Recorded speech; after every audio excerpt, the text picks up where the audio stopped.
नमो अरिहन्ताणम् नमो सिद्धाणं नमो आयरीयाणं नमो उवज्झायाणं नमो लोये सव्वसाहुण तीन भुवन में सार वीतराग विज्ञानता शिव स्वरूप शिवकार नमः त्रियोग समारिके। परमागली ग्रंथ श्री छड़ाला जी हम पढ़ रहे हैं। इसके रचिता हैं पंडित श्री दौलत राम जी। इसके अंतर्गत उन्होंने 6 ढालें लिखी है। हमारी चल रही 5वीं ढाल। 5वीं ढाल में चल रही है हमारी निर्जरा भावना। इसको पढ़ते हैं एक बार। चलो संवर भावना से पढ़ते हैं। जिन पुण्य पाप नहीं कीना आत्म अनुभव चित दीना तीन ही विधि आवतरो के संवर लहि सुख अवलोके निज काल पाय विधि झरना तासो निज काजन सरना तप करी जो कर्म खिपावे सो ही शिव सुख दरसावे। सविपाक निर्जरा तो जीव के प्रति समय हो रही है। इससे कुछ भी सिद्धि नहीं है, कुछ भी हासिल नहीं होता है। ऐसा लिखा ना। तो कितने अच्छे से अच्छा पुण्य कर्म का उदय हो जाए तासो निचकाज न सरना लिखा है ना कितने अच्छे से अच्छा पुण्य का उदय आ जाए, सविपाक निर्जरा हो जाए, उस पुण्य की अपने अनुभाग के अनुसार फल भी दे वो जीव को अनुकूलता वाला। लेकिन क्या लिखा, तासो निज काज न सरना। उस पुण्य के उदय से जीव का कुछ कार्य नहीं होने वाला है। पुण्य के उदय से जीव को सम्यक दर्शन ज्ञान चारित्र की प्राप्ति नहीं होने वाली है। कुछ आत्मा का कुछ नहीं होने वाला है उसमें। तो फिर कैसे होगा? अविपाक निर्जरा से तप करके जो कर्म खिपाएंगे उससे जो अविपाक निर्जरा। एक्चुअली सविपाक निर्जरा में क्या, जो पुण्य का उदय है, जीव ने क्या बहुत पुण्य के उदय में आसक्ति के परिणाम किए हैं, विषयों में आसक्ति के परिणाम, अनुकूलता में चाह के परिणाम आदि का शायिक भाव किए। तो उसके उदय में नया बंध हो जाए, फिर नया बंध होके फिर वापस मतलब क्या स्टॉक आउट तो हो नहीं रहे कर्म। कर्म जब तक खाली नहीं होंगे आत्मा से तब तक संसरण चलता रहेगा। तो सविपाक निर्जरा से तो कुछ नहीं होता है, मतलब ये आत्मा का कुछ काम नहीं होता है। तो फिर क्या करना पड़ेगा कि ऐसी निर्जरा हो कर्मों की कि जब कर्म उदय में आए तब उनके उदय के बदले जीव नए काशायिक भाव करके नया आश्रव बंध न करे। वो अविपाक निर्जरा वैसी, और वो भी करे तो बिल्कुल भविष्य में आने वाले कर्मों को खींच खींच के वर्तमान में लाए, स्थिति अनुभाग कम करे, उनको खिपा दे, उनको क्षय कर दे, जला दे। तो कैसे होगा ये होता है तप से। तप के बल पे कर्मों को तपा दिया जाता है, जला दिया जाता है, क्षय कर दिया जाता है, हटा दिया जाता है। तो ये जो अविपाक निर्जरा है यही शिव सुख दर्शावे, यही मोक्ष सुख का दर्शन कराती है। तो मोक्ष भावना भी हमने देखा था कि इसी में है। निर्जराम से ही मोक्ष की प्राप्ति है। जो भी ये मार्ग है निर्जरा मोक्ष का, ये संवर्ण निर्जरा से होकर जाता है। और संसार का जो मार्ग है वो आश्रव बंध से होकर जाता है। तो अपने को क्या पसंद है, आश्रव बंध पसंद है कि संवर्ण निर्जरा? हाँ, तो ये समझ में आना चाहिए इससे। ठीक है, अब यहाँ पे क्या लिखा, देखो यहाँ पे शिव सुख लिखा है ना यहाँ पे, और संवर भावना में भी लिखा था शिव सुख। देखो यहाँ पे संवर लही सुख अवलोके, और यहाँ पे भी सुख। तो सुख शब्द 2 बार ले लिया उन्होंने। क्यों ले लिया? क्योंकि हमको सुख चाहिए था, और उन्होंने बोला था स्टार्टिंग में, प्रॉमिस किया था कि हम सुख का मार्ग बतलाएंगे। तो देखो ये सुख का मार्ग बतला रहे हैं, संवर और निर्जरा, यह सुख का मार्ग है। संवर लही सुख अवलोके, जिन्होंने संवर किया है उन्होंने सुख की प्राप्ति की है, सच्चे सुख की प्राप्ति की है। ऐसा नहीं सिर्फ शब्दों पे अपन अटक जाए, वास्तव में ऐसी भावना होना, श्रद्धा ने ऐसा बनाना चाहिए कि संवर से ही सुख की प्राप्ति है, संवर से ही सुख की प्राप्ति है। और यहाँ पे फिर आगे निर्जरा की, जब जब तक निर्जरा नहीं होती तब तक शिव सुख की प्राप्ति नहीं है। तो संवर निर्जरा इस सुख का कारण है, समझ में आना चाहिए, श्रद्धा बनना चाहिए कि हमारी भी ऐसी अवस्था हो कि हम भी संवर की अवस्था प्राप्त करें, निर्जरा की अवस्था प्राप्त करें।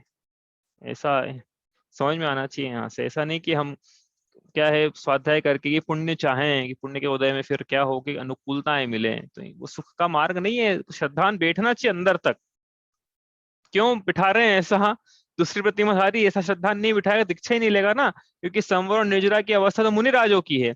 अब ये इसको समझ में आ रहा है, दूसरी प्रतिमाधारी भावना भा रहा है बार बार बार बार बार बार कि संवर की अवस्था सुखकारी है, संवर लही सुख अवलोके, संवर लही सुख अवलोके, मुझे संवर की अवस्था प्राप्त करनी है, मुझे मुनि अवस्था प्राप्त करनी है, तीन कछाय चौकड़ी का भाव करना है, और उसके साथ ही मुझे निर्जरा भी करना है, क्योंकि बंध का भाव करना है। तो ये अब इसलिए ये आगे चलकर अब दीक्षा लेगा, क्योंकि ये अवस्था मुनि राजों की होती है। ठीक है, यहाँ पे तप शब्द भी आया है, तो तप का मतलब अपना देखा था क्या था, तप का मतलब इच्छाओं के निरोध पूर्वक स्वरूप में प्रतिपन्न करना, यह तप है। जो तपा जाता है वो तप है। तो इसमें क्या है, तपा जाता है, इसका मतलब ये नहीं है कि शरीर को, जैसे काय क्लेश नाम का तप है, पढ़ेंगे 12 तपों में, तो काय क्लेश नाम का तप है, तो क्या जबरदस्ती अपनी काया को क्लेश देना, हाँ जबरदस्ती, तो वो तप नहीं है। तो वो अभी देखेंगे अपन तप क्या होता है, लेकिन ये तप स्वरूप में आत्मा के अवलंबन पूर्वक अविपाक निर्जरा के लिए इच्छाओं के निरोध पूर्वक स्वरूप में प्रतिपन्न करना, यह तप है जो तपा जाता है। तो इस तप, ये तप जो है निर्जरा का प्रमुख हेतु है। बाकी संवर से भी निर्जरा होती है, लेकिन ज्यादा निर्जरा, अधिक निर्जरा, विशेष निर्जरा, हाँ ऐसी निर्जरा जिससे कि अरिहंत बनाया जाता है, ऐसी निर्जरा तो तप से ही होती है। कौन से तप से होती है? 12 प्रकार के तप में ध्यान से, और ध्यान में भी कौन से? शुक्ल ध्यान से। शुक्ल ध्यान रूपी तप से मुनि राज अरहंत अवस्था को और अरहंत सिद्ध अवस्था को प्राप्त करते हैं। ये तप का महात्म्य, ऐसा होता है ये तप। ठीक है, ये तो हमने पढ़ा था। अब हम पढ़ रहे थे क्या, हमने निर्जरा तत्व सब पढ़ा। निर्जरा तत्व क्या होता है? द्रव्य निर्जरा, भाव निर्जरा, सकाम निर्जरा, काम निर्जरा, सविपाक निर्जरा, अविपाक निर्जरा, और हमने निर्जरा तत्व में विपरीत श्रद्धांत दूसरे ढाल के माध्यम से वो भी थोड़ा हमने पढ़ा। अब हम पढ़ रहे थे मोक्ष मार्ग प्रकाशक के हिसाब से। देखो यहाँ पे 7वां अध्याय है, इसमें निर्जरा तत्व का अन्यथा रूप, किस प्रकार से जीव निर्जरा तत्व में विपरीत श्रद्धान करता है।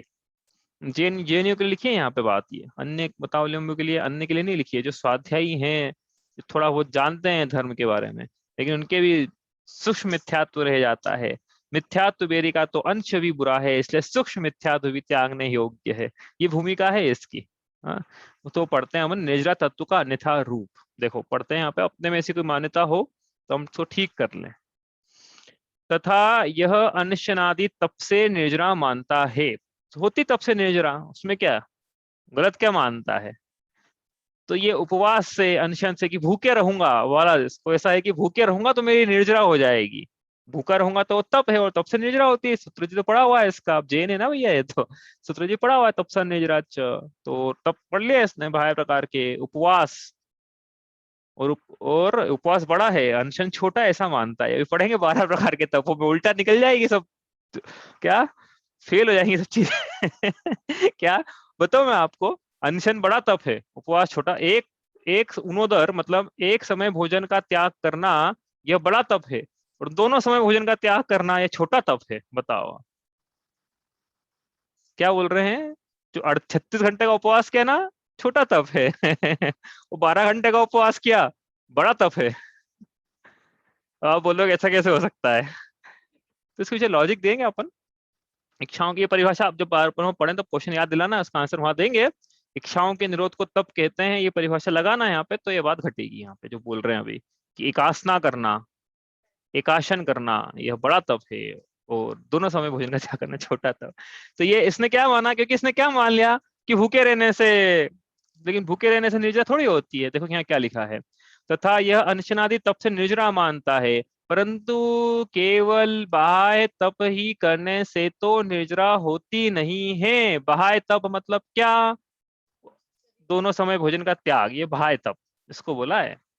अंतरंग तप क्या? स्वरूप में प्रतिपन्न, ये अंतरंग तप है ना, आत्मा के अवलंबन, इच्छाओं का निरोध, स्वरूप में प्रतिपन्न, यह अंतरंग तप है। लेकिन ऐसा इसने नहीं, इसने इसको क्या लगा कि दो समय भोजन का त्याग करूंगा तो मेरा उपवास हो जाएगा, उपवास करने से तप हो जाएगा, तप करने से मैं तपस्वी कहलाऊंगा और धर्मात्मा कहलाऊंगा, सम्मान का पात्र होऊंगा, और पता नहीं क्या क्या होऊंगा। तो आगे देखते हैं अपन। बाह्य तप तो शुद्धोपयोग बढ़ाने के अर्थ करते हैं, ऐसा लिखा है यहाँ पे कि बाह्य तप से नहीं होती निर्जरा। बाह्य तप तो शुद्धोपयोग बढ़ाने के साधन मात्र हैं। तो ये अनशन,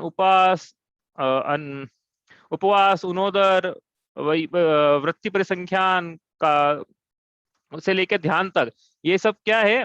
ध्यान तक तो नहीं जाएंगे, बहिरंग तप जो 6 प्रकार के हैं, यह तो अंतरंग तप, शुद्धोपयोग बढ़ाने के अर्थ किए थे। तो उपवास क्यों किया था, इसका क्या मतलब है? स्वरूप में जाने के लिए, स्वरूप की भावना भाने के लिए, अपनी आत्मा में स्थित होने के लिए किया था। अब यहाँ पे शुद्धोपयोग लिखा है, हमने इतना अलग अलग अर्थ क्यों खोला? मुनिराज, ये तो बोलना शुद्धोपयोग है। गृहस्थ तो थोड़ी होता है शुद्धोपयोग। हाँ, तो गृहस्थ कर रहा है दोनों समय भोजन का त्याग, तो उसके स्वरूप की भावना है, सो हम तो बोलेंगे स्वानुभूति के लिए, स्व संवेदन के लिए, शुद्धोपयोग तो नहीं बोलेंगे। हाँ, लेकिन मुनिराज है तो शुद्धोपयोग के लिए दोनों समय के भोजन का त्याग करते हैं।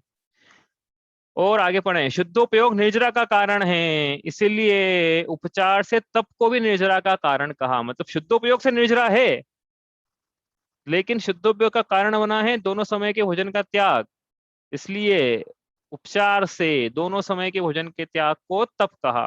ठीक है, आई बात समझ में? तो दोनों समय के भोजन के त्याग से शुद्धोपयोग, शुद्धोपयोग से हुई निर्जरा। तो हमने क्या कह दिया कि दोनों समय के भोजन के त्याग से हुई निर्जरा, बोलेंगे तो यही, लेकिन समझना ये कि बीच में शुद्धोपयोग होना जरूरी है तो निर्जरा होगी। नहीं आया समझ में तो आगे पढ़ते हैं, देखो इसमें अगली लाइन, इससे समझ में आ जाएगा। यदि बाह्य दुख सहना ही निर्जरा का कारण हो, तो तिर्यंचादी भी भूख त्रसादी सहते हैं। तीन लोक को नाज जुखाए, मिटे न भूख कणा न लहाए। पढ़ा अपन ने, 33 सागर तक सातवें नरक का नारकी, 33 सागर का उपवास रहता है उसका। अपन एक आध करके फूल नहीं समाते, उसका 33 सागर का उपवास, जिसको अपन उपवास बोलते हैं ना, मिथ्या दृष्टि इसको उपवास बोले, वो उपवास कितने साल का? 33 सागरों का। तो खूब निर्जरा होती होगी उसके तो, नारकी के 33 सागर तक उपवास किया उसने भैया, भूखा रहा ना वहां पे, तो 3 लोग का नाच चुका है, मिटे ना भूख कणा न लहा है। हाँ, सिंधु नीर ते प्यास न जाए, तो पण एक न बूंद लहाए। तो भूख प्यास तो उसकी है, लेकिन उसके न न अन्न मिल रहा है, न पानी की बूंद मिल रही है, तो उसका उपवास चल रहा है कि नहीं चल रहा है? तो उसकी निजरा हो रही है कि नहीं हो रही है? यही तो लिखा है यहाँ पे कि मात्र भूखे रहने से निजरा हो जाती है। ये तो नारकी तो है ना, सीधे उस आत्म नरक से मोक्ष मोक्ष पहुंच जाता। उसको तो मध्य लोक में आने की जरूरत ही नहीं पड़ती। वैसे निजरा 33 सागर तक कर लेता है, सीधा वही से।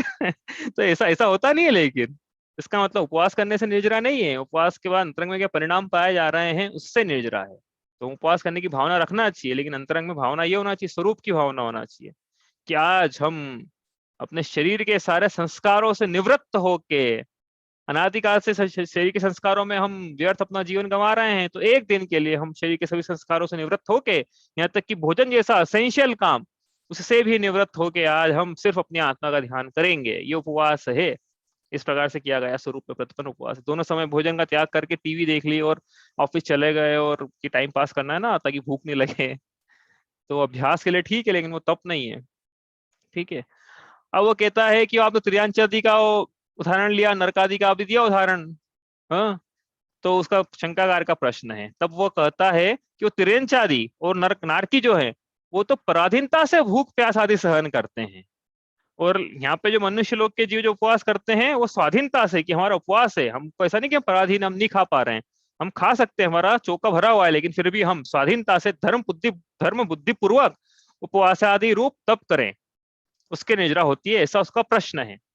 भैया उनसे अब आप कंपेयर मत करो इनको, तिरंचारी तो पराधीनता के कारण कर रहे हैं, लेकिन ये जो धर्म का लोलुपी है, ये तो धर्म की बुद्धि से स्वाधीनता से अपने भोजन का त्याग कर रहा है, तो उसके उपवास की बात अलग है, उसका तप तप है, उनका थोड़ी तप तप है, ऐसा उसका प्रश्न है, तो उसे निजरा होना चाहिए, ऐसा उसका प्रश्न है। तो होगी कि नहीं होगी? तो उन्होंने उत्तर लिखा समाधान। तो निजरा भावना में, निजरा तत्व में कैसा विपरीत सिद्धांत पाया जाता है वो अपन पढ़ रहे हैं यहाँ पे। हाँ, तो उसका समाधान, धर्म बुद्धि से बाह्य उपवास आदि तो किए, और वहां उपयोग अशुभ शुभ शुद्ध रूप जैसा परिणमित हो वैसा परिणमो। यदि बहुत उपवास आदि करने में बहुत निजरा हो, थोड़े करने से थोड़ी निजरा हो, ऐसा नियम ठहरे, तब तो उपवास आदि ही मुख्य निर्जरा का कारण ठहरेगा, सो तो बनता नहीं। परिणाम दुष्ट होने पर उपवास आदि से निजरा होना कैसे संभव है? कि भाई चलो बहिरंग में धर्म बुद्धि से उसने जो आप बोल रहे हो हम सब मान लिया, लेकिन प्रश्न तो वही का वही है, वापस से प्रश्न क्या है कि अंतरंग परिणाम कैसे है उसके? अंतरंग के धर्म बुद्धि के परिणाम में चलो यही मान लिया, लेकिन धर्म बुद्धि के परिणाम में क्या शुभ रूप है, क्या अशुभ रूप होगा बीच बीच में, क्या शुद्ध रूप है। तो जैसे फल तो उसके परिणामों का मिलेगा, यदि शुभ परिणाम हुए तो निर्जरा होगी कि नहीं होगी। यदि शुभ परिणाम किए हैं तो आश्रय होगा शुभ का, शुभ परिणामों से शुभ का आश्रय, शुभ भावों से पुण्य परिणामों से पुण्य का आश्रय। अशुभ परिणाम किया उसने तो अशुभ का आश्रय हो जाएगा। और शुद्ध परिणाम किए हैं तो फिर निजरा की बात, संवर्ण निजरा की बात करना, तो बात तो वहीं आ गई ना वापस से, कि बहिरंग से मतलब नहीं, अंतरंग परिणाम कैसे हैं उससे मतलब रहता है। हाँ, तो परिणाम दुष्ट होने पर उपवास आदि से निजरा होना संभव नहीं हो सकती। तो मुख्य कारण तो निर्जरा का लिखा ना तब, तो इसलिए उन्होंने कहा कि उपवास आदि मुख्य कारण नहीं है निर्जरा का। मुख्य कारण क्या है, अंतरंग में जो परिणाम पाए जा रहे हैं जीव के, वो है। बहुत उपवास करे तो बहुत निर्जरा हो ऐसे तो ऐसा नहीं है। आदिनाथ भगवान, मतलब जो राजकुमार महाराजा थे, तो कहानी तो पूरी उसकी लंबी है कि गाय के मुंह पे रस्सी बांध दी वगैरह वगैरह। फल क्या मिला लेकिन उसका, दीक्षा लेने के बाद कितने काल तक उनका आहार नहीं हुआ। 6 महीने, 6 महीने 9 दिन, 6 महीने 7 दिन शायद। और मुझे भी ठीक से याद नहीं है, वो 6 महीने की 1 साल है। 6 महीने 9 दिन मुझे याद है।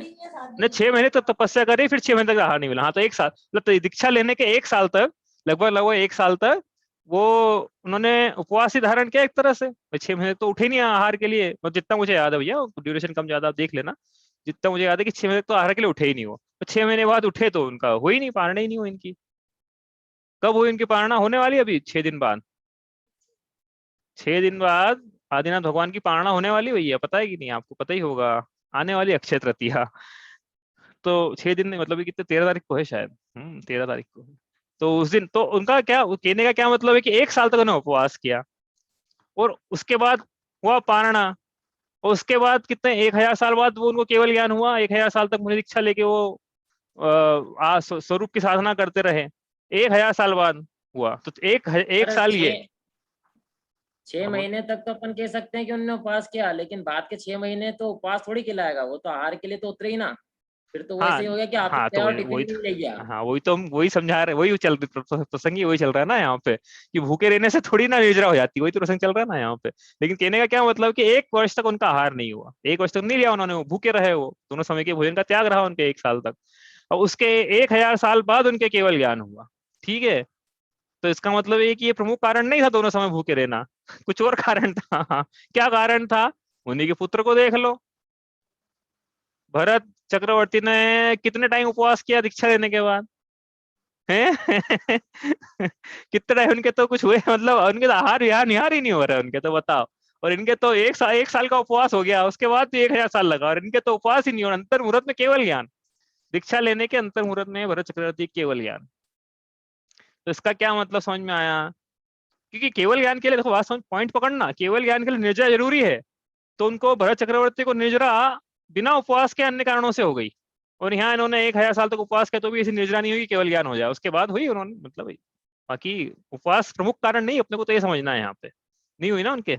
चलो आगे पढ़ते हैं अपन। यदि ऐसा कहें कि जैसा अशुभ शुभ शुद्ध रूप उपयोग परिणमित हो, उसके अनुसार बंध निजरा है, तो उपवास आदि तब मुख्य निजरा का कारण कैसे रहा। अशुभ शुभ परिणाम बंध के कारण ठहरे और शुद्ध परिणाम निर्जरा के कारण ठहरे। इस बात स्पष्ट है ना, कि जैसा उपयोग परिणमित है उसके अनुसार बंध निर्जरा है। शुभ है तो शुभ का बंध है, अशुभ है तो अशुभ का बंध है, और शुद्ध है तो उससे संवर्ण निर्जरा है, शुभ अशुभ से आश्रय बंध है। ठीक है, तो प्रमुख कारण तो क्या है, शुद्ध परिणाम है। शुद्ध परिणाम, अशुद्ध परिणाम तो आश्रय बंध के कारण है, शुद्ध परिणाम संवर्ण निर्जरा के कारण है। और ये पढ़ा हमने। फिर निर्जरा क्या है, अपन ने परिभाषा अपन ने पढ़ी नहीं, लेकिन पढ़ना थी अपने को। शुद्ध भावों की उत्पत्ति संवर है, तो शुद्ध भावों की वृद्धि यह निर्जरा है। पढ़ा था अपन ने पहले, तीसरे हाल में पढ़ा था वो तो, अभी रिवाइज नहीं किया शायद अभी। ठीक है, तो शुद्ध भाव से संवर निर्जरा है, इसका मतलब ये है। तो फिर प्रश्न उठाया उसने, पढ़ा लिखा श्रावक है ये हमारे जैसा, जिसने पढ़ा हुआ तत्वार्थ सूत्र, तो उसने लिया आया फटाक से एक सूत्र, ये लो। तत्वार्थ सूत्र पे तो तप सा निर्जरा लिखा है, और आप कह रहे हो तप से निर्जरा नहीं, उपवास से निर्जरा नहीं, 12 प्रकार के उपवास भी लिखे हैं। तो तप से निर्जरा है तो 12 प्रकार के तप लिखे हैं, उसमें एक उपवास तप, मतलब एक तप उपवास है, तो उपवास से निर्जरा है कि नहीं है फिर, है ना। लिख के लेके आया ना क्वेश्चन, प्रश्न समझ में आया उसका, कि तप से निर्जरा होती है। 12 प्रकार के तप में एक तप उपवास है, तो उपवास से निर्जरा होना चाहिए। आप निषेध कर रहे हो। प्रश्न है उसका, तो उसका उत्तर कि शास्त्र में इच्छा निरोधस तप ऐसा कहा है, तप की परिभाषा तो लगाओ, लेकिन क्या है सच्ची परिभाषा, क्या है तप की। वो जो 12 प्रकार के तप लिखे हैं वो तो इस इच्छा निरोध के लिए लिखे हैं, शुद्धोपयोग के लिए लिखे हैं। तो वास्तव में तप क्या है, इच्छाओं के निरोध पूर्वक स्वरूप में प्रतपन करना, यह तप है। ये परिभाषा लगाना है यहाँ पे। इच्छा को रोकना मतलब उपवास के काल में भी विषय कषाय आहार इनका त्याग हो और स्वरूप में प्रवृत्ति हो, तो वो तप है।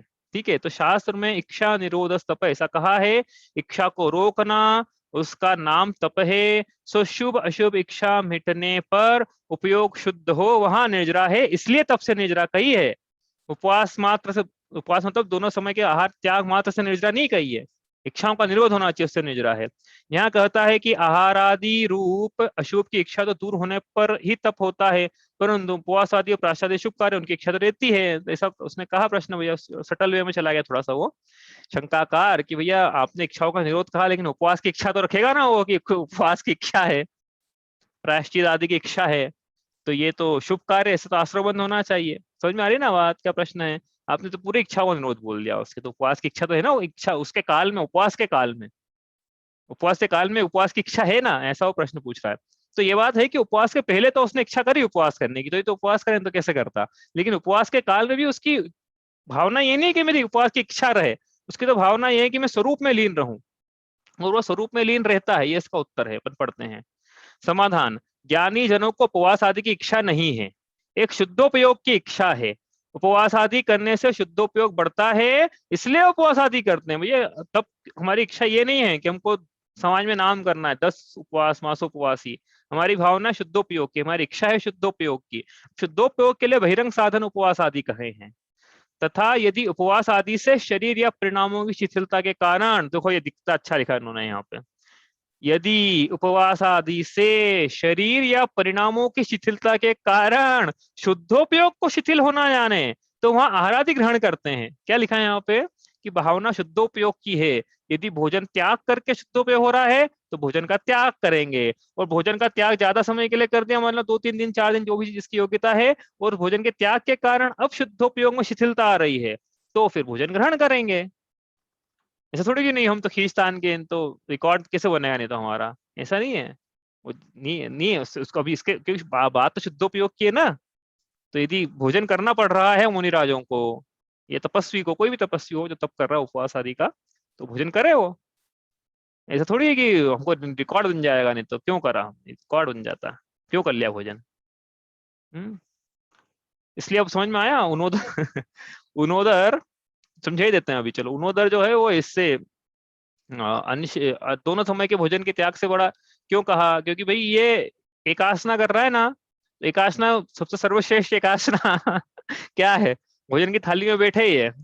हाँ, भोजन की थाली में बैठा, एक घास रखा इसने अपनी जीवा पे, और समझ में आ गया है इसको, शतरस मिश्रित भोजन से यह भूख न मेरी शांत हुई, आत्म रस अनुपम चखने से इंद्रिय मन इच्छा शमन हुई। कि अरे आत्मा के स्वाद के आगे ये षटरस मिश्रित भोजन कितना फीका है, इसलिए बस एक घास भोजन का करा और उड़ जाए, हो ये हो गई क्या, ये बड़ा तप हो गया क्योंकि भोजन की थाली में से उठना, एक घास लेकर या जो भी ले, मतलब कम कम अपने उनोदर, मतलब अपने उधर से उन भोजन करके उठना, ये बड़ा तप है। इच्छाओं का निरोध वहां ज्यादा हुआ है, क्योंकि इसके सामने था, फिर भी ये उठ गया। वो समझेंगे अपन वहां पे छठी ढाल में। तथा यदि उपवास आदि से शरीर या परिणामों की शिथिलता के कारण शुद्धोपयोग को शिथिल होना जाने, तो वहां आहार आदि ग्रहण करें शरीर की स्थिति बनाए रखने के लिए। यदि उपवास आदि ही से सिद्धि हो, यदि उपवास आदि से ही हो जाती ना यदि निर्जरा, तो अजीतनाथ आदि तेज चेतनकर दीक्षा लेकर 2 उपवास ही क्यों धारण करते हो, ज्यादा उपवास धारण करते हो, उन्होंने 2-2 उपवास ही धारण के दीक्षा लेने के बाद। उनकी शक्ति नहीं थी, हाँ लिखा उन्होंने, देखो उनकी तो शक्ति बहुत थी, फिर भी 2-2 उपवास किए उन्होंने। परंतु जैसे परिणाम हुए वैसे बाह्य साधन द्वारा एक वीतराग शुद्धोपयोग का अभ्यास किया उन्होंने, कि जैसे परिणाम हुए उससे वैसे वैसे बाह्य साधन तो जो करना था करे, लेकिन अंतरंग में तो एक वीतराग का और शुद्धोपयोग का ही अभ्यास किया। उसके लिए जो बाहर साधन लगते हैं 12 प्रकार के, उन देखेंगे। यदि ऐसा है तो अनशनादि को फिर तप की संज्ञा कैसे हुई, वो आ गया, मतलब वो एक स्टेप पीछे ले लिखिए, इतना ठीक है चलो। फिर आप किसे बोलते हो अनशन आदि तप है? हाँ, 12 प्रकार के तप में आपका अनशन उपवास भी तो लिखा है फिर, तो कैसे लिख दिया फिर? ये सीधे लिखते इच्छाओं का निरोध। तो सुनो उत्तर। उन्हें बाह्य तप कहा है, 6 प्रकार के अंतरंग तप है, 6 प्रकार के बहिरंग तप है। और वो जो अंतरंग तप है उसमें भी भावना तो शुद्धोपयोग की है, अंतरंग तपों में भी। सभी प्रकार के मतलब भावना तो एक ही है, वीतरागता की, शुद्धोपयोग की, स्वरूप में जाने की, स्वरूप के अवलंबन की। तो वो अनशन आदि जो तप हैं उन्हें बाह्य तप कहा है। सो बाह्य का अर्थ यह है कि बाहर से औरों को दिखाई दे कि ये तपस्वी है। परंतु आप तो फल जैसे अंतरंग परिणाम होंगे वैसा ही पाएगा, क्योंकि परिणाम शून्य शरीर की क्रिया फलदायी नहीं होती है। समझ में आया क्या लिखा है? बहुत मतलब मैं रोज आपसे बोल रहा हूँ, मोक्ष मार्ग प्रकाश का पढ़ो आप, मजा आएगा पढ़ पढ़ के। आप कैसी कैसी बातें लिखी उन्होंने, क्या ये ये एक्चुअली क्या है, टोडरमल जी पंडितों के पंडित। एक्चुअली क्या है, इन्होंने लोगों की जो प्रवृत्तियां देखी है उस काल में, वो सब छाप दी यहाँ पे। कि ऐसे करते हैं जैनी, आज के जैनी छाप दिया पूरा। वही तो अपन वो पढ़ नहीं रहे हैं, अपना पसंद नहीं तो वो पढ़ते पेज अभी समझ समझ में आता है कैसे कैसे छाप दिया। तो यहाँ यहाँ छापा उन्होंने, देखो कि परिणाम शून्य शरीर की क्रिया फलदायी नहीं है। मतलब कैसी परिणाम शून्य शरीर की क्रिया? बैठ गए पूजा की थाली लगा के, जय जय नाथ परम गुरु हो, जय जय नाथ परम गुरु हो गई पूजा। परिणाम कौन परम गुरु, कौन कौन नाथ है, किसकी जय हो रही है, क्यों पूजा कर रहे हैं? रोज भावना तो भा रहे हैं, अष्टकर्म धनाय मोक्ष तत्व मोक्ष फल प्राप्त ये, हाँ अनर्घ्य पद प्राप्त ये, अष्टकर्म धनाय मोहांत का विनाशनाय। लेकिन आज तक पता ही नहीं है कि मोह क्या होता है, और अष्टकर्मों के नाम नहीं पता है, अनर्घ्य पद क्या है, मोक्ष सिद्धि क्यों है, पता ही नहीं है। तो इसका मतलब क्या हुआ, एक थाली के चावल दूसरी थाली में डाल दिए और आज के आनंद की जय हो गई। लेकिन यहाँ कह रहे हैं कि परिणाम शून्य शरीर की क्रिया फलदायी नहीं है, जड़ की क्रिया से आत्मा का काम कैसे होगा? इसलिए भूखे रहना तो जड़ की क्रिया है ना, आत्मा की क्रिया क्या है, अंतरंग के परिणाम, वो आत्मा की क्रिया है। तो वो जैसे होंगे वैसा फल मिलेगा, शरीर की क्रिया से फल नहीं मिलेगा। यहाँ फिर प्रश्न है कि शास्त्र में तो अकाम निजरा कही, पढ़ी अपन ने काम निजरा, वहां बिना इच्छा के भूख प्यास आदि सहने से निजरा होती है, तो फिर उपवास आदि द्वारा कष्ट सहने से कैसे निजरा न हो? तो अकाम निजरा में तो भूख प्यास आदि सह लिए, और नाम ही उसका अकाम निजरा है। वो तो अनिच्छा से, यहाँ तो इच्छा पूर्वक उपवास आदि, मतलब उपवास की इच्छा पूर्वक कष्ट सह रहा है, तो फिर कैसे निजरा नहीं होगी, अकाम निजरा नहीं हो जाती अब तो उन्होंने क्या लिखा देखो आगे। अकाम निजरा, वही बात तो, ये घूम फिर के एक ही बात बार बार है, वो सारे प्रश्नों का एक ही जवाब है। सब बाह्य साधन अंतरंग में क्या है, लेकिन परिणाम देखो। अकाम निजरा में भी बाह्य निमित्त तो बिना इच्छा के भूख प्यास का सहन करना हुआ है। वहां मंद कषाय रूप भाव हो तो पाप की निजरा होती है और पुण्य का आश्रय होता है। परंतु यदि तीव्र कषाय होने पर भी कष्ट सहने से पुण्यवंत होता तो सर्वत्रयंचादि देव ही हो, सो तो बनता नहीं। इसलिए क्या है, वहां पे मंद कषाय करी उसने, अनिच्छा से शांत परिणामों से सहाना उसने, मंद कषाय के भाव थे उसके, मंद कषाय से मतलब अंतरंग के भावों से है जो भी है। बहिरंग में ऐसा नहीं है कि बहिरंग में, अंतरंग में क्या भाव पाए, यदि अंतरंग में तीव्र कषाय के भाव पाए जाएंगे तो तीव्र आश्रय बंद होगा। मंद कषाय, तो मंद कषाय के जो जो जैसे होता है उससे पाप का आश्रय, पाप की निजरा और पुण्य का आश्रय, वैसे वैसे परिणाम है।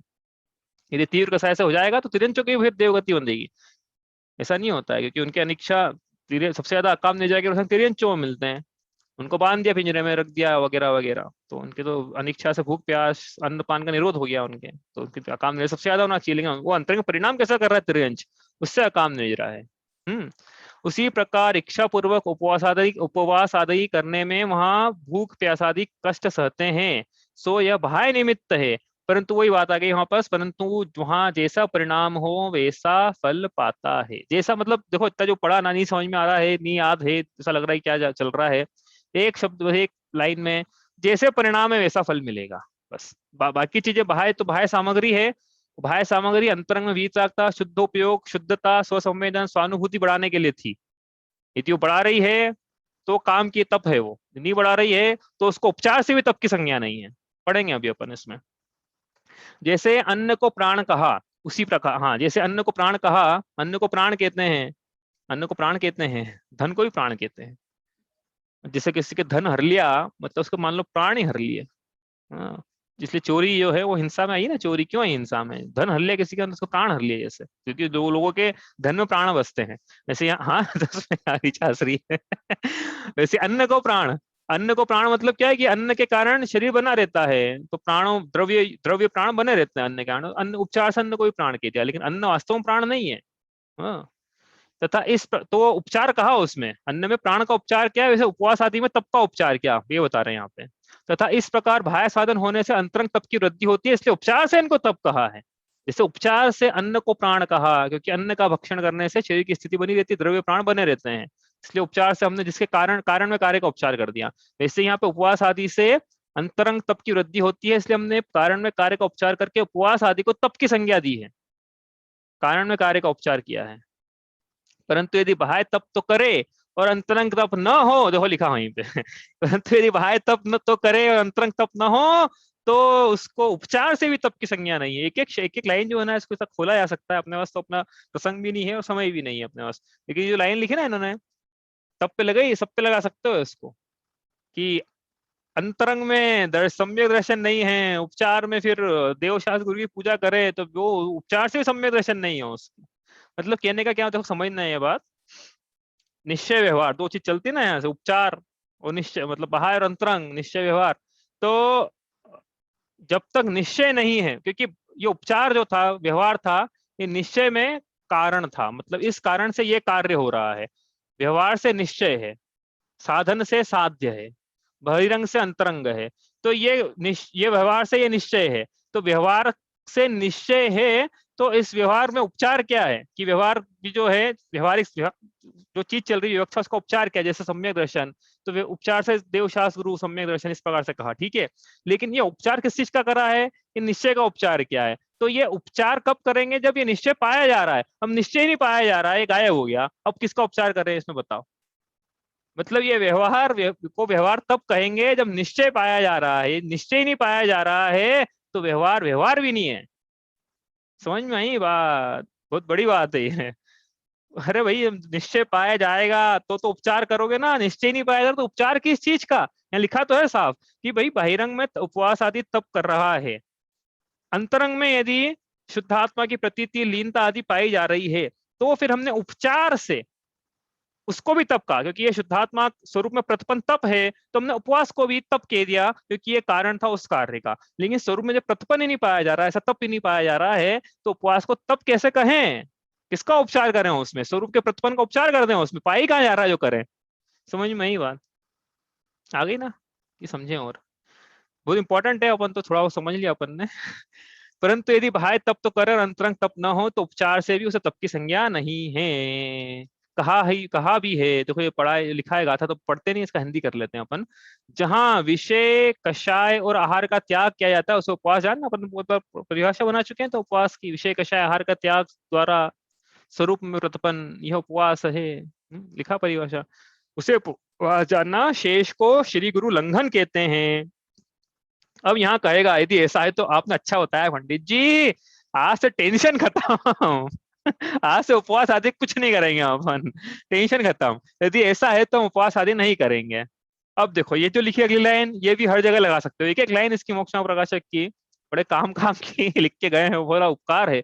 उन्होंने अपने मृत्यु की कीमत पर एक ग्रंथ लिखा है। ग्रंथ की कीमत क्या है पता है आपको, इस ग्रंथ की कीमत क्या है जो पढ़ रहे हैं अपन। इस ग्रंथ की कीमत है पंडित टोडरमल जी के प्राण, ये कीमत है इस ग्रंथ की। अब वो तो कहानी नहीं सुनेंगे अपन उससे कहते हैं उपदेश तो ऊंचा चढ़ने को दिया जाता। उसने बोला ना, प्रश्न उठाया कि ठीक है आज से हमारा मंदिर बन, क्योंकि बोल दिया ना आपने, पुण्य आश्रव का कारण है मंदिर बन, पुण्य आश्रव कारण है स्वाध्याय बन, तप जो है अंतरंग में प्रवृत्ति नहीं है, आत्मा की सुलीनता नहीं है, तो बहिरंग में क्या मतलब उपवास आदि करके बंद आज से सब बंद। तो उसको कहते समझाते हैं कि सुनो भाई, उपदेश तो ऊंचा चढ़ने को दिया जाता है, जब भी उपदेश दिया जाएगा उसको एक स्टेप, दो स्टेप, तीन आगे बढ़ाने के लिए दिया जाएगा, मोक्ष मार्ग पे आगे बढ़, उस अपेक्षा से उपदेश रहता है, नीचे खींचने के लिए थोड़ी उपदेश है। तो जीव स्वयं देख ले वो कहाँ पे खड़ा है, कैसे मोक्ष मार्ग में आगे बढ़ेगा। तो उपदेश तो ऊंचा चढ़ने को दिया जाता है, तू उल्टा नीचे गिरेगा ऐसा करके कि हम उपवास आदि नहीं करें, तो हम क्या करेंगे। यदि तू मानादि से उपवास करता है तो कर या मत कर, कोई फर्क नहीं पड़ता उससे, कुछ सिद्धि नहीं है। और यदि धर्म बुद्धि से आहार आदि का अनुराग छोड़ता है, तो जितना राग छूटा उतना छूटा। भाई ऐसा नहीं कि अंतरंग स्वरूप में प्रतिपन्न नहीं है तो तब तो नहीं कहलाएगा, तब तो नहीं कहलाएगा वो, स्वरूप में प्रतिपन्न नहीं है तो तब तो नहीं कहलाएगा। लेकिन हाँ बहिरंग में जितना राग छोड़ा भाई इतने समय के लिए, हाँ कि आज आहार भोजन नहीं करेंगे, उतना राग छोड़ा ना उसने 24-36 घंटे का, तो उतना ही राग छूटा, ये फायदा है बस उसका। परंतु इसी को तब जानकर, इससे नजरा मानकर संतुष्ट मत हो जाना। मुनि इच्छा ले ली, और मुनि इच्छा लेके ही अब तो मैं मोक्ष रत्न त्रय का धारी हो गया। बहिरंग आचरण को देख के देखो, अपन में ना हर चीज में लगा सकते हैं इसको, एक एक पंक्ति को। अपन मुनि दीक्षा ले लें और बहिरंग चर्या को देख के 28 मूल गुणों का पालन करके कि अब तो हम रत्नत्रय के धारी हो गए, इससे संतुष्ट मत हो जाना। हाँ तो फिर ले कि नहीं ले, कि भाई लो, जितना पाप कमो उतना अच्छा, लेकिन फिर भी इसी को रत्नत्रय समझ के इससे संतुष्ट मत हो जाना। रत्नत्रय तो क्या है? सम्यक दर्शन ज्ञान चारित्राणी मोक्ष मार्ग। यदि आत्मा की प्रतीति है, ज्ञान और अनुभव है, तो फिर भावलिंग है, यदि नहीं है तो फिर कैसा? इसलिए तो हर चीज में लगाना है इसको। ये अपन ने तो मुनिराजों के लिए लिया सीधे, तो श्रावकों के लिए लगा ही लेना फिर। ये अंतरंग में प्रतिमा, हमने प्रतिमा ले ली, या देव देव शास्त्र गुरु की पूजा के अंतरंग में क्या परिणाम है हमारे, हाँ वो लगाना है इसमें बात। चलो, तथा अंतरंग तपों में प्रायश्चित, विनय, वैयावृत्ति, स्वाध्याय, त्याग। अच्छा, आपने बहिरंग की बात करी, तो अब अंतरंग की बात भी कर लो। 6 प्रकार के अंतरंग तप हैं: प्रायश्चित, विनय, वैयावृत्ति, स्वाध्याय, त्याग और ध्यान। ये क्रियाएं, उसमें बाह्य प्रवर्तन, उसे तो बाह्यवतपन ही जानना। जैसे अनशनादि बाह्य क्रिया है, उसी प्रकार यह भी बाह्य क्रिया है। इसलिए प्रायश्चित आदि बाह्य साधन अंतरंग तप नहीं है। ऐसा बाह्य परिवर्तन होने पर जो अंतरंग परिणामों की चित्तता हो, उसका नाम अंतरंग तप है। देखो, एक ही बात बार बार आ रही है, वो अलग अलग प्रश्न उठा रहा है, इधर से घेर लूं, उधर से घेर लूं, उधर से घेर लूं, लेकिन अपना सिद्धांत है ना ये कि अंतरंग में क्या पाया जा रहा है। सारे सारे प्रश्नों का एक ही जवाब है, इसलिए हमारे पास में तो अंतरंग परिणाम कैसे पाए जा रहे हैं, बस वो पाए जा रहे हैं। शुद्ध परिणाम है तो बाह्य को उपचार से तप की संज्ञा है।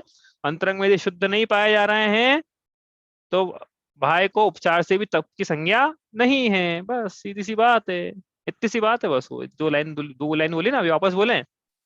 अंतरंग में यदि शुद्ध परिणाम बाह्य पाए जा रहे हैं, तो बहिरंग में जो क्रियाएं करी तप की, उनको तप की संज्ञा है, जैसे उपवास आदि। लेकिन अंतरंग में यदि शुद्ध परिणाम नहीं है, तो बाह्य में कुछ भी कर ले, उसको उपचार से भी तप की संज्ञा नहीं, उपचार से भी उपवास नहीं है। ये इसका कंक्लूजन है जो पढ़ा अपन। ये आज तो समय हो गया है, थोड़ा बहुत बच्चा है, ज्यादा नहीं है, थोड़ा सा एक आध पेज होगा। एक पेज पूरा है अभी, कल करके फिर अपन आगे चलेंगे। कोई प्रश्न हो तो आप कल लेके आइएगा, इसको अपन आगे चलेंगे चलेंगे। हाँ, समझ में आ रहा है ना भैया? अच्छा लग रहा होगा ऐसा लगता है मुझे, इसलिए पढ़ रहे हैं मोक्ष मार्ग प्रकाशक। आप, जैसे होता है ना, जैसे कोई पहली बार स्वाध्याय करता है तो मैं उसको बोलता हूँ आप 6 ढाला पढ़िए, तो आपने 6 ढाला पढ़ लिया, आपको क्या बोले हैं, तो आपको बोलेंगे मोक्ष मार्ग प्रकाशक पढ़िए आगे बढ़िए उपदेश हमेशा आगे लिखा ना पंडित जी ने, उपदेश हमेशा आगे बढ़ने के लिए दिया जाता है। अब 6 ढाला पढ़ लिए तो मोक्ष मार्ग प्रकाशक पढ़िए आप। ठीक है, हमने भी इसी क्रम में पढ़ा था, और हमको हमारे गुरु ने जिन्होंने बताया था उनको भी, उन्होंने भी इसी क्रम में बताया था कि ये पढ़ो, उसके बाद ये पढ़ो। ठीक है, तो आप पढ़िए मोक्ष मार्ग प्रकाशक, हिंदी में लिखा, ट्रांसलेशन अवेलेबल है इसका। चलिए इतना ही करते हैं। स्याद्वादनय षट्द्रव्य गुण पर्याय और प्रमाण का, जड़ कर्म चेतन बंध का, अरु कर्म के अवसान का। कह कर स्वरूप यथार्थ जग का, जो किया उपकार है, उसके लिए जिन वाणी माँ को वंदना शत बार है, वंदना शत बार है।